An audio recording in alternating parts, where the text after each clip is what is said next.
Moderna's coronavirus vaccine announcement set off a frenzy on Wall Street. Now some are calling for an investigation.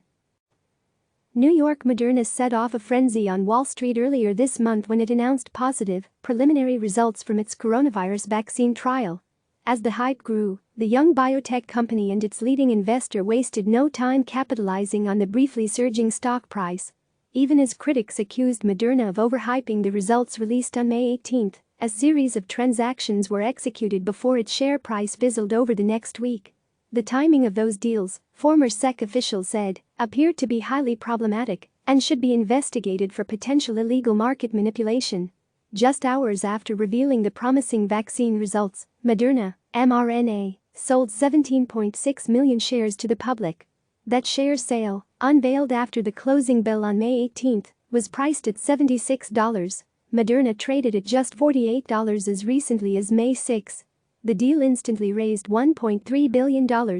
Two of Moderna's top executives also cashed in on the boom at their company, which had suddenly amassed a $29 billion market value despite the fact it has no marketed products.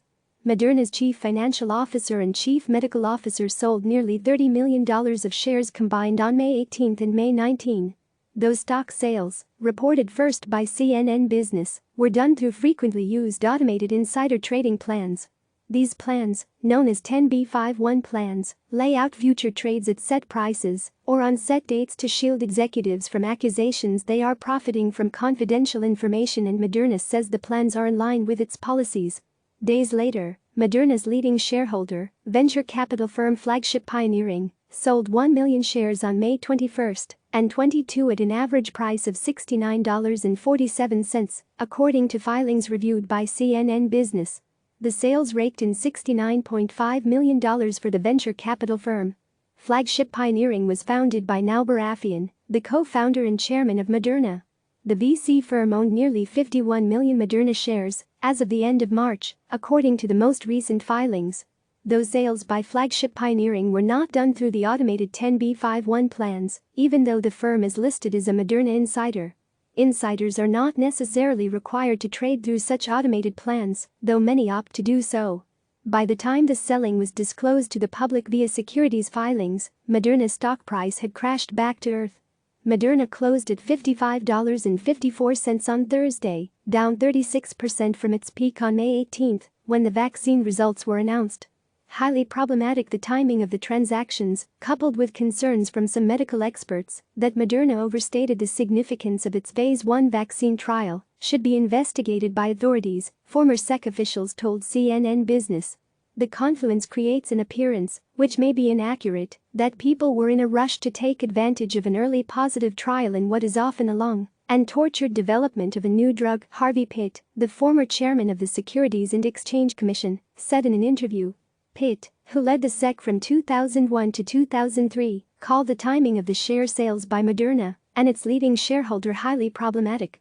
He suggested authorities issue subpoenas for emails, memos and other documents that can shed light on the share sales. All of these facts together create an irresistible impetus towards at least finding out what was going on in people's minds before all these transactions, Pitt said.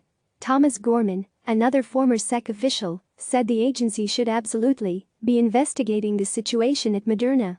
This isn't really insider trading as much as it's market manipulation, said Gorman, who is now a partner at the law firm Dorsey & Whitney. It looks like you're hyping the stock, so you can then go and sell it. CNN emailed SEC's headquarters on Wednesday. A spokesperson replied, declining to comment. CNN followed up Friday with an inquiry to the SEC's Boston office, which did not respond. Flagship Pioneering, Moderna's leading shareholder, did not respond to requests for comment. Afeyan did not respond to a Thursday email from CNN requesting comment. Moderna defended share sale timing. Afeyan, Flagship CEO and Moderna's chairman, defended the decision to raise capital on the day of the vaccine press release in an interview with the New York Times. Afeyan said the biotech company's board was considering an offering prior to Monday's announcement, but finalized the decision only late in the day. It was based on our looking at the data and concluding that we needed to have our own resources going in to develop this vaccine and not simply wait for government grants, he told the newspaper. In a statement, Moderna said that as a matter of practice the company won't comment on litigations or investigations. nor on purchases or sales by individual investors or groups. A Moderna spokesman replied to questions about market manipulation concerns by saying the company plans to use the proceeds from the share sale in large part to address the urgent needs of the COVID-19 pandemic. Moderna said that the sales made by its executives were done through automated trading plans in accordance with the company's insider trading policy. Experts told CNN Business there would only be a legal problem with these insider sales if the executives had created or modified the trading plans while in possession of material insider information. It's worth looking into it to understand the nature of the plans and how they were set up, said Pitt, the former SEC chairman. The markets eat it up. It's no secret that Wall Street and the public at large crave a solution to the coronavirus pandemic. News about potential vaccines and treatments have frequently moved markets, even if the underlying facts are more nuanced than initial headlines suggest. That situation plays right into Moderna's track record, a former Moderna executive told CNN Business. Moderna's behavior is to issue very scant, non-scientific information. And somehow, that's their magic power, is that the markets eat it up, said the former executive, who spoke on the condition of anonymity. Peter Hodes, a leading expert on infectious disease and vaccine development at Baylor College of Medicine, said he found the results of Moderna's press release uninterpretable. It didn't contain any data, he said. So basically, it's opinion. It was spin and opinion. Investors reacted with euphoria, at least initially. Moderna's share price spiked as much as 30% to $87 on May 18 following the press release. And Moderna's share sale that raised $1.3 billion occurred at the height of the vaccine excitement. The timing is unfortunate, said Pitt. You want to get the best value, obviously. But you also usually want to let a public announcement percolate before you start doing offerings. In April, Moderna was awarded up to $483 million from the Federal Biomedical Advanced Research and Development Authority, BARDA, to develop and manufacture a vaccine. Questions about vaccine press release. Moderna's preliminary phase 1 vaccine trial release soon came under scrutiny from the medical community. For one, clinical trials for vaccines typically happen in 3 phases for safety and efficacy. The process usually takes years. Moderna released partial results from the first phase, which began in mid-March. Issuing a press release around phase 1 data is very unusual, said the former Moderna executive, who left in 2016. Issuing a press release around partial data from less than half the patients is very unusual, practically unheard of.